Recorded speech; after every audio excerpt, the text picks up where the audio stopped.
Isaías capítulo 18, do 1 ao 7, que diz assim a palavra de Deus: Ai da terra onde há de roçar de muitas asas de insetos, que está além dos rios da Etiópia, que envia embaixadores por mar em navios de papiro sobre as águas, dizendo: Ide, mensageiros velozes, a uma nação de homens altos e de pele brúnida, a um povo terrível, de perto e de longe, a uma nação poderosa e esmagadora, cuja terra dos rios dividem. Vós, todos os habitantes do mundo, e vós, os moradores da terra, quando se arvorar a bandeira nos montes, olhai, e quando se tocar a trombeta, escutai, porque assim me disse o Senhor: olhando da minha morada, estarei calmo como o ardor quieto do sol resplandecente, como a nuvem do orvalho no calor da sega. Porque antes da vindima, caída já a flor, e quando as uvas amadurecem, então poderá os sarmentos com a foice e cortará os ramos que se estendem. Serão deixados juntos às aves dos montes e aos animais da terra, sobre eles veranearão as aves de rapina, e todos os animais da terra passarão o inverno sobre eles. Naquele tempo será levado um presente ao Senhor dos Exércitos por um povo de homens altos e de pele brúnida, povo terrível, de perto e de longe, porque uma nação poderosa e esmagadora, cuja terra os rios dividem, ao lugar do monte do Senhor dos Exércitos, ao monte Sião. Aqui está o Senhor Deus anunciando uma ação que ele teria diante do seu povo, mostrando uma sentença bem diferenciada, porque esta mensagem ela nem está tão clara para que povo é esse, quem são esses povos poderosos, esse povo poderoso e forte. Mas, na verdade, a mensagem como foco deve ser a de que Deus é soberano, governa e age até sobre os mais poderosos da terra. Aqui se suspeita que esse povo são os etíopes, mas existem coisas que aparentam que sejam eles, como, por exemplo, o fato de falar que eles eram altos e tinham a pele brúmida, uma pele suave. Mostra como se fossem os etíopes, mas não há relatos na história que os etíopes foram povos poderosos e que eram temidos no meio das nações. Mas o fato é que o que Deus quer é que o mundo inteiro observe os seus atos. Quem é que governa, quem é que comanda a história da humanidade. Aqui você vê uma mensagem a um povo poderoso e barulhento. É isso que Deus está fazendo, enviando uma mensagem para um povo que se acha forte, que é poderoso, que causa pavor no meio dos povos. Então, mensageiros velozes são convocados dos confins da terra e enviados a um povo que é tido por mais poderoso que qualquer outro. Da grandeza deles, eles se alimentavam, era da grandeza deles que eles prosperavam. Mas esse povo poderoso, nada é diante de um Deus que age com poder. Inclusive, esse povo poderoso teria que trazer homenagens a Deus, como você pode ver no versículo 7, esse mesmo povo que se gabava de que eram poderosos, experimentariam do verdadeiro poder, do verdadeiro peso da mão de Deus e se curvariam e levariam para o Senhor presentes na casa do Senhor. Deus assiste os perversos e zomba de suas forças. Muitas vezes, aqueles que têm temor de Deus e que amam a justiça se inquietam, se impacientam, porque veem o mal prosperando, veem as nações cada vez mais se corrompendo e o poder delas dominando sobre os fracos, sobre os oprimidos. E a impaciência toma conta dos justos, querendo ver a justiça de Deus. Mas Deus age no seu tempo e também da sua maneira. Observe o que Deus fala nos Salmos 33, do versículo 13 ao versículo 17. Deus diz o seguinte: o Senhor olha dos céus e vê todos os filhos dos homens. Do lugar de sua morada, observa todos os moradores da terra. Ele que forma o coração de todos eles, que contempla todas as suas obras. Não há rei que se salve com o poder dos seus exércitos, nem por sua muita força se livra o valente. O cavalo não garante a vitória, a despeito de sua grande força, e ninguém pode livrar. Então, o que é que Deus está revelando? É que Ele está na sua santa morada assistindo a tudo. Ele observa tudo. Ele vê os moradores da terra. Ele vê o coração deles. Ele vê a maldade dos homens. E Ele tem um propósito em tudo isso.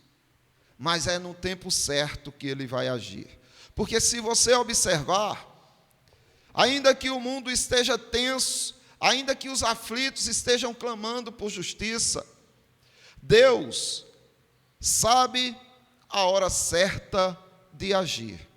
Se você também abrir o Salmo capítulo 2, do versículo 1 ao 4, você vai observar o quão perversos são os homens que não têm temor de Deus. Mas vai observar também o quão seguro Deus está diante de sua justiça que será exercida.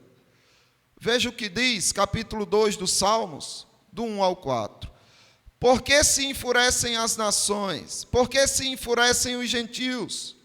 E os povos imaginam coisas vãs.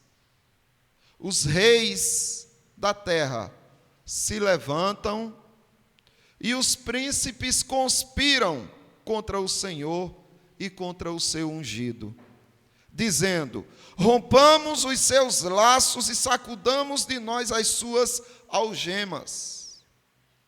E como Deus age diante de tudo isso? Ri-se aquele que habita nos céus, o Senhor zomba deles. Porque Deus sabe que no tempo certo eles experimentarão do furor do Senhor. Mas aqui este salmo é um salmo cristocêntrico, que mostra o ápice da maldade do homem. Porque quão perversos são aqueles que sem piedade matam o seu próximo. Mais perversos são aqueles que matam uma pessoa do bem. Aqueles que matam seus próprios parentes.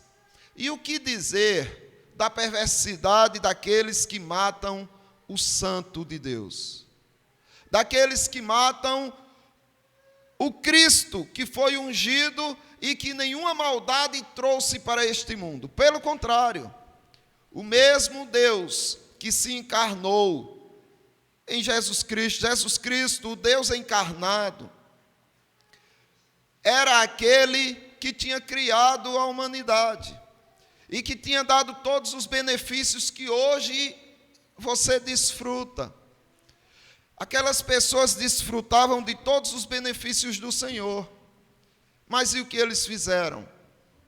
eles tramaram contra o ungido de Deus e disseram: vamos romper os laços e vamos sacudir as nossas algemas, vamos destruí-lo. Era isso que eles estavam dizendo.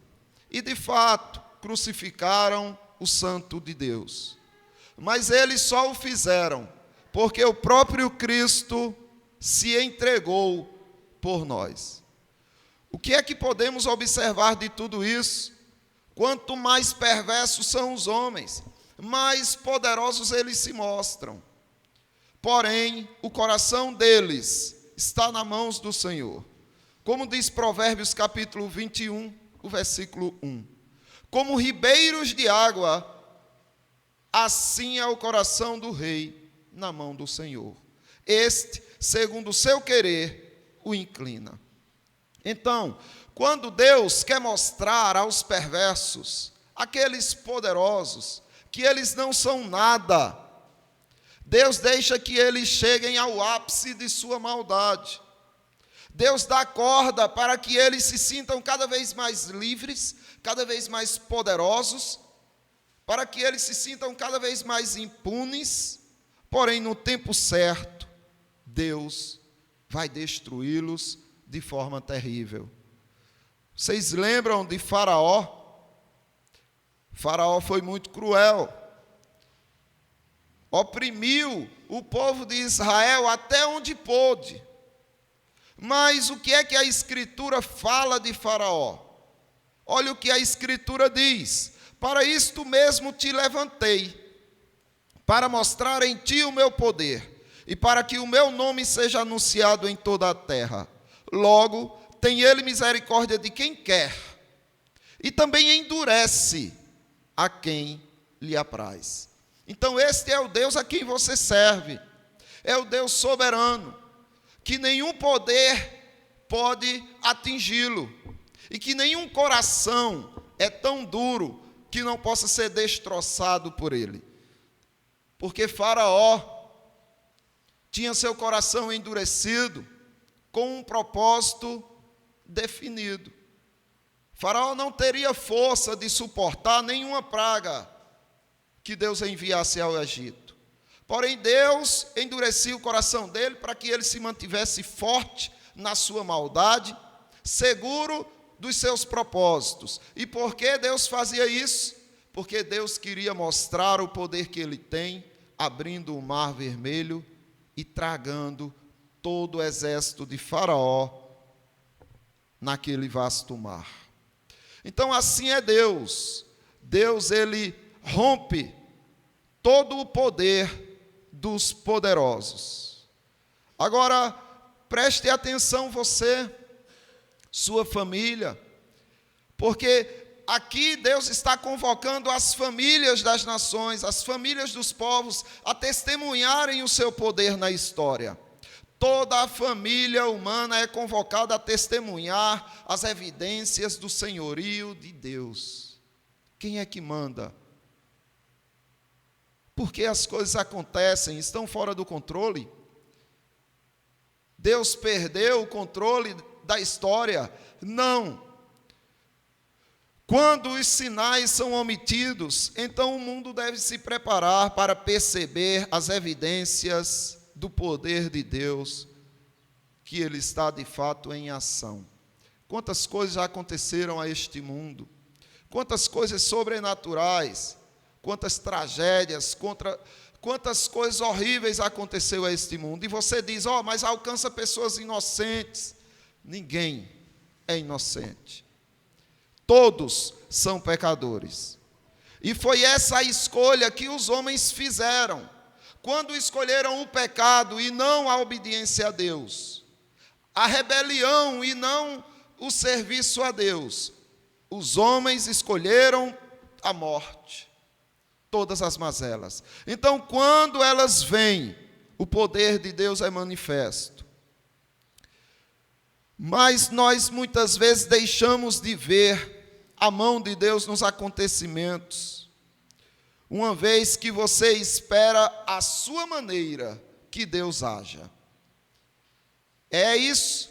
O ser humano, ele programa, ele anseia algo de Deus, clama pela ação de Deus, mas ele programa como é que Deus tem que vir, o tempo que Deus tem que vir, e por isso se frustra, porque muitas vezes não percebe que Deus está agindo, só que da forma dele. Não percebe que Deus já agiu, ainda esperam, porque Deus age no tempo dele. Por que será que os discípulos entraram em pânico? E pensaram que era um fantasma que estava andando por sobre as águas. É porque eles esperavam que Cristo viesse, mas do jeito que eles programaram. Em um barco, com a ajuda de alguém, mas nunca andando por sobre as águas. Por isso que eles se surpreenderam e clamaram apavorado, pensando que era um fantasma. Assim, as pessoas esperam que Deus haja da forma que elas querem. Nós vimos que Deus enviou uma mensagem a um povo barulhento e poderoso, mas Deus tem também uma mensagem silenciosa, uma mensagem de um Deus poderoso e silencioso, que contrapõe ao alvoroço dos homens, dos poderosos. O profeta descreve o que o Senhor lhe diz. Deus ficaria calmamente observando o desenrolar da situação, até o momento de tomar a decisão apropriada. Perceberam a forma de Deus falar pelo profeta Isaías? De que ele estaria calmo e tranquilo, como a brisa da manhã. Depois de haverem sido alertados, as pessoas têm que ter a percepção, têm que ter fé para entender como Deus age e como Ele trabalha. Pense, por exemplo, na construção, na reconstrução de Jerusalém. Como era que os judeus esperavam que Deus agisse para libertar eles do poder da Babilônia? Eles esperavam que Deus destruísse e fizesse um alvoroço. Mas como Deus leva o povo de volta à sua terra? Em Esdras, você observa que Ciro, sucessor para os medos, ajuntaram e reconstruíram o templo para Jerusalém.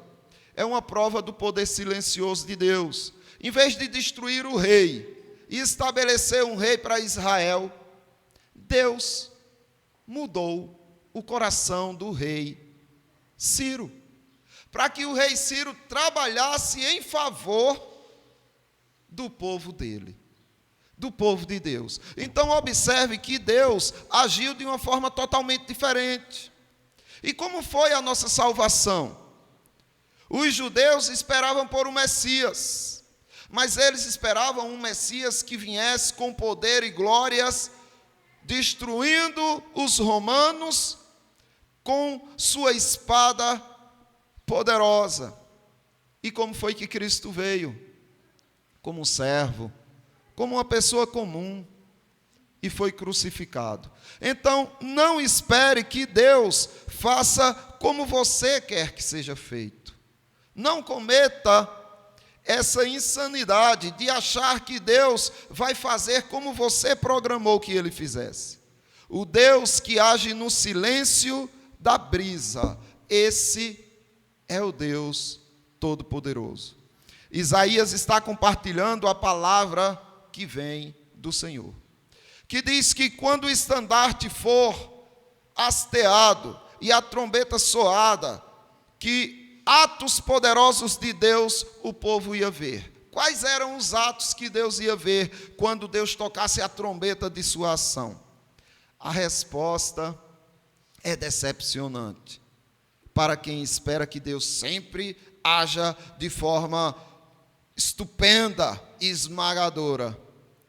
Deus diz como fez com Elias, um cício suave e tranquilo. Deus esperaria sossegado da sua santa morada. Como foi que aconteceu com Elias? Elias fugiu para uma caverna, porque estava decepcionado que Deus não libertou Israel, que o rei Acabe e a rainha Jezebel tinham dominado e feito com que o povo se tornasse adoradores de ídolos, e ele, frustrado, foge para uma caverna. Mas veio a palavra do Senhor e lhe disse: que fazes aqui, Elias? Ele respondeu: tenho sido zeloso pelo Senhor, Deus dos exércitos, porque os filhos de Israel deixaram a tua aliança, derribaram os teus altares, mataram os teus profetas à espada, e eu fiquei só. E procuram tirar minha vida. Disse-lhe Deus: sai e põe-te neste monte perante o Senhor. Eis que passava o Senhor, e um grande e forte vento fendia os montes e despedaçava as penhas diante do Senhor. Porém, o Senhor não estava no vento. Todo aquele barulho, todo aquele alvoroço não representava a ação de Deus. Não estava o Senhor naquele vento. Depois do vento, um terremoto, mas o Senhor não estava no terremoto. Depois do terremoto, um fogo, mas o Senhor não estava no fogo. Depois do fogo, um cício tranquilo e suave. Ouvindo, Elias envolveu o rosto no seu manto e, saindo, pôs-se à entrada da caverna. Eis que lhe veio a voz e lhe disse: que fazes aqui, Elias? Ele respondeu: tenho sido em extremo zeloso pelo Senhor, Deus dos exércitos, porque os filhos de Israel deixaram a tua aliança, derribaram os teus altares e mataram os teus profetas à espada, e eu fiquei só, e procuram tirar minha vida. Disse-lhe o Senhor: vai, volta ao teu caminho para o deserto de Damasco. E diz ainda o Senhor: também conservei em Israel 7.000, todos os joelhos que não se dobraram a Baal, e toda a boca que não beijou. Não pense que eu não estou agindo. Não pense que eu não estou exercendo o meu poder, só porque você não tem a sensibilidade de enxergar. Não pense que eu não estou cuidando do meu povo, só porque você não enxerga isso. Porque eu reservei para mim 7.000 que não dobraram os joelhos a Baal. Enquanto você reclamava, enquanto você achava que eu não estava exercendo o meu poder na sua vida, na história, eu estava conservando estes fiéis. Então vá e siga o seu caminho. Aprenda, Elias, que eu ajo como eu quero. Eu tanto posso destruir como edificar. Eu tanto posso levantar a mão com grandioso poder como na suavidade de uma brisa. Assim é o Senhor. Então, querido irmão, querida irmã, pare de dizer a Deus como Ele tem que trabalhar. Não precisa. Você pode até dizer: Deus, faz assim com minha família, Senhor, age assim na minha vida, faz desse jeito no meu trabalho, não tem problema. Mas Ele pode se levantar e agir de uma forma totalmente diferente da que você espera, que vai parecer que as coisas estão piorando, mas na verdade é Ele agindo. Então você tem que ter essa segurança e essa confiança.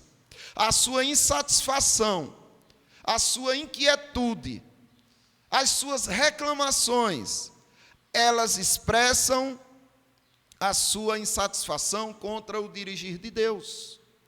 Isso não é bom. É importante que você confie no que Deus está fazendo. Deus reconstruiu Jerusalém através do rei Ciro, que era um rei ímpio, mas observe, também o rei Ciro tirou os utensílios da casa do Senhor, os quais Nabucodonosor tinha trazido de Jerusalém e que tinha posto na casa dos seus deuses, tirou os Ciro, rei da Pérsia, sob a direção do tesoureiro Mitredate, que os entregou contados a Sesbazar, príncipe de Judá. Precisou não destruir povos e nações para pegar os utensílios da casa do Senhor e levar. Precisou não. Deus só agiu no coração do rei. E o rei disse: pegue tudo, não deixe nada. Contadinho, como Nabucodonosor tomou, devolva à casa do Senhor. É sem fazer nada, sentado tranquilamente, simplesmente olhando, que Deus mostra o seu poder ao povo. Veja o que Deus diz no livro de Isaías, capítulo 30, versículo 15. Porque assim diz o Senhor Deus, o Santo de Israel: em vos converterdes e em sossegardes está a vossa salvação, na tranquilidade e na confiança. A vossa força, é aí que está, a sua salvação está na tranquilidade. A sua confiança, a sua força está no sossegar. Descanse seu coração, pare de achar que as coisas têm que ser do seu jeito. Deus tem o tempo dele, Deus trabalha da forma dele. O povo de Israel não quis nesse contexto. Deus disse: olha, eu, Santo de Israel, estou dizendo para vocês, se convertam e sosseguem.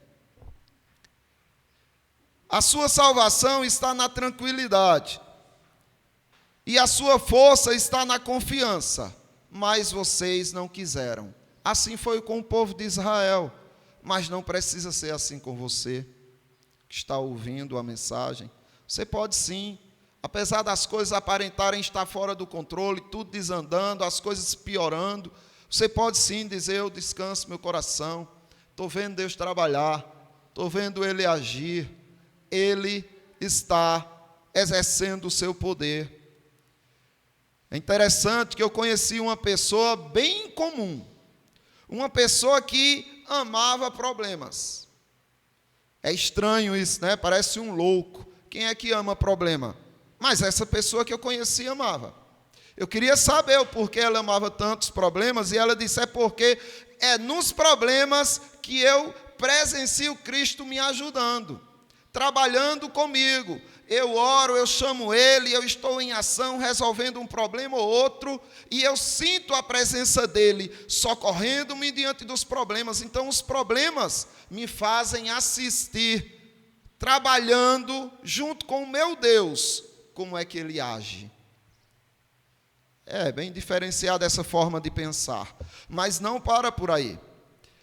Ele diz que ama os problemas, mas especialmente os problemas impossíveis.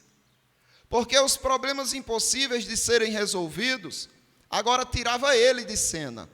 Quando os problemas eram possíveis de solução, ele tinha que agir, porque Deus ordena isso, que você se levante e resolva os problemas.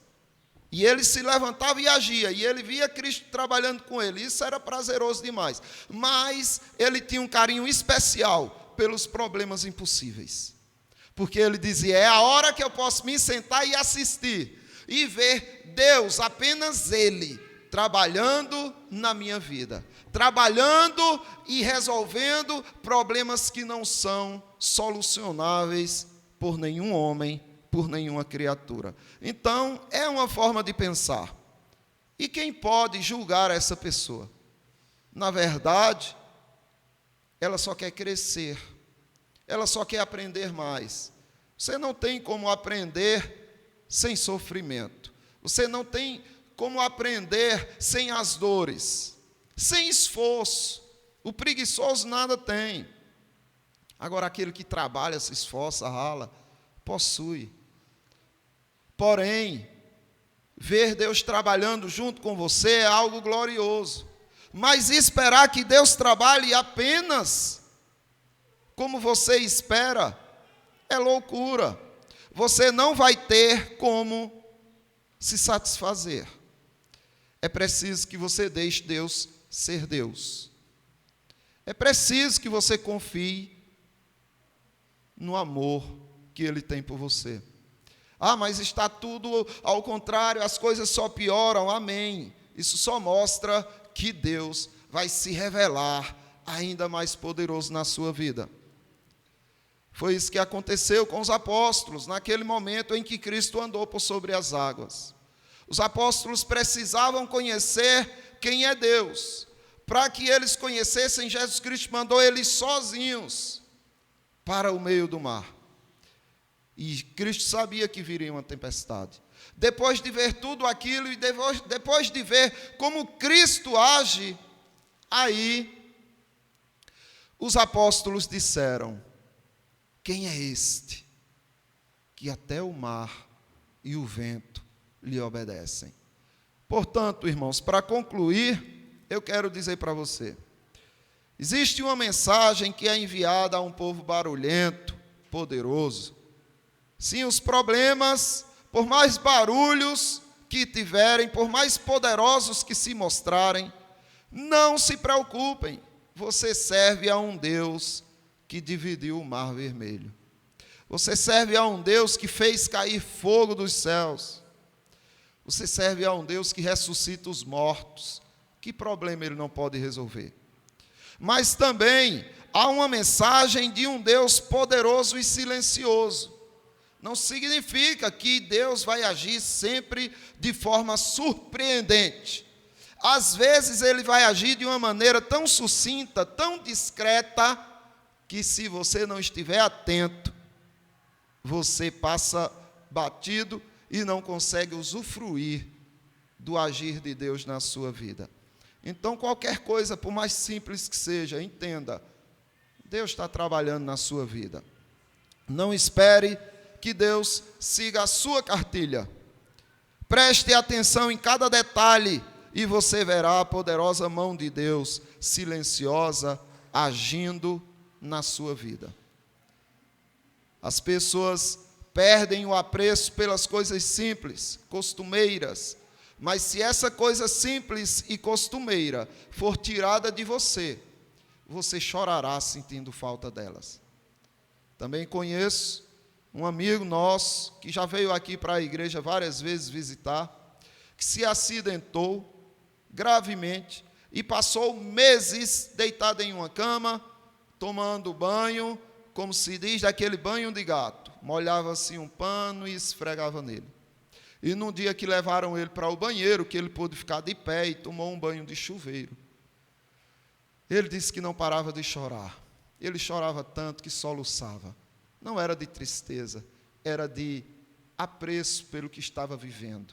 Era algo tão simples que se faz no automático e nem se agradece, nem se percebe.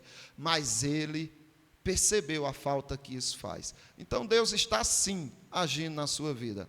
O que falta é você ter a sensibilidade de ver o Deus que age abrindo o mar vermelho como aquele que faz brotar uma flor num jardim.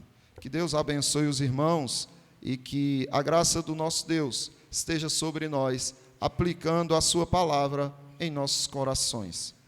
Presbítero. Chegamos à quinta parte do culto, meus irmãos.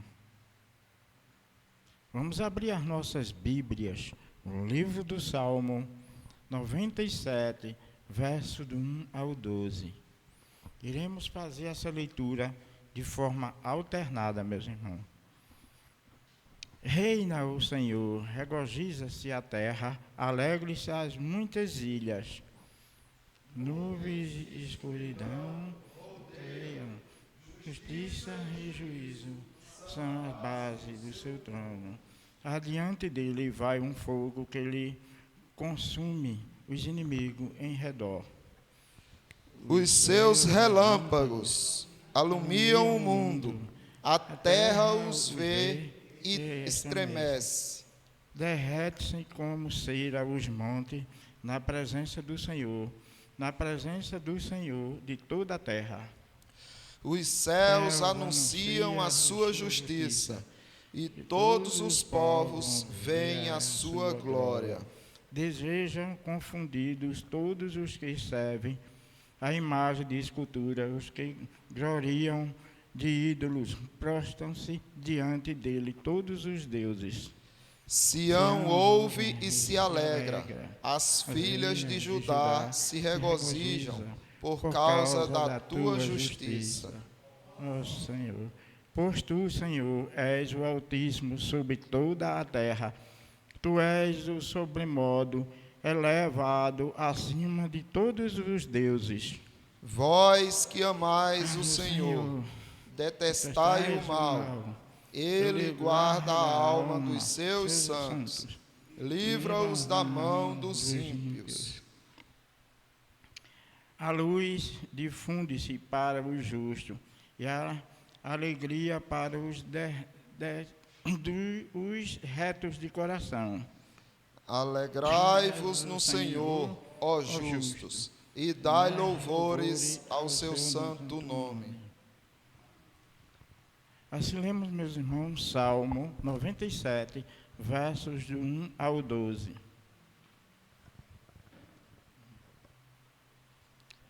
Erguei-vos, cristão, Cristo, que vos de pé, da luta do bem, relevai vossa fé, cingido a armadura, hoje a Cristo exaltai, à sombra da cruz, corajosos lutais. Vamos abrir os nossos hinários, meu irmão, no hino de número 306. Erguei-vos, cristão.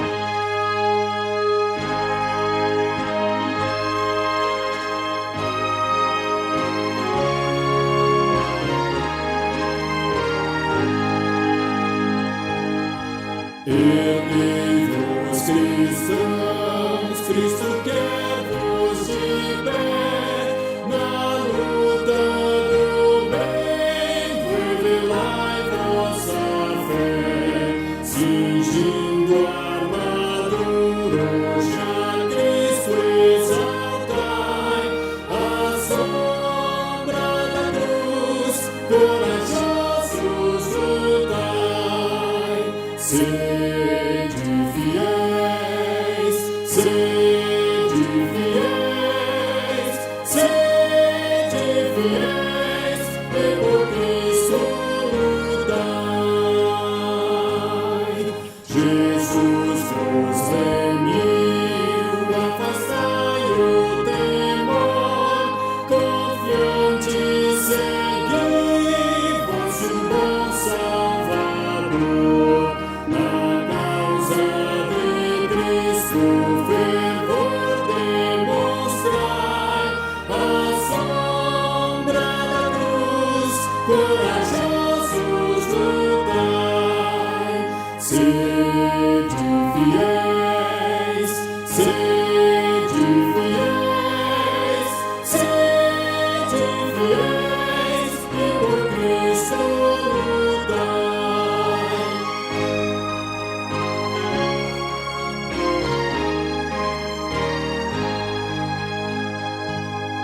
As hostes do mal deveis hoje enfrentar, das suas prisões, pecadores livrar, de Cristo bem alto pendão levantai, à sombra da cruz, corajosos lutai.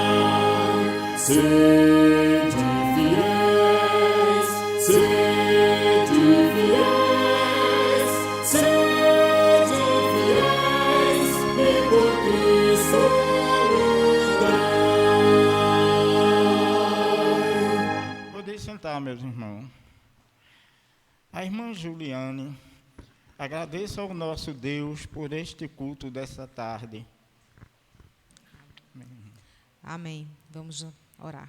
Senhor Deus e Pai, obrigado, Senhor, por este momento estarmos na Tua casa, Senhor, para Te Amém, cultuar, Senhor. Senhor. Pai, obrigado pela Tua palavra, Senhor, que é eficaz em nossos corações, Senhor. Faz com que nós possamos, Senhor, sair daqui cada vez mais edificados, Senhor, em cada vez que escutamos o Teu nome, Senhor.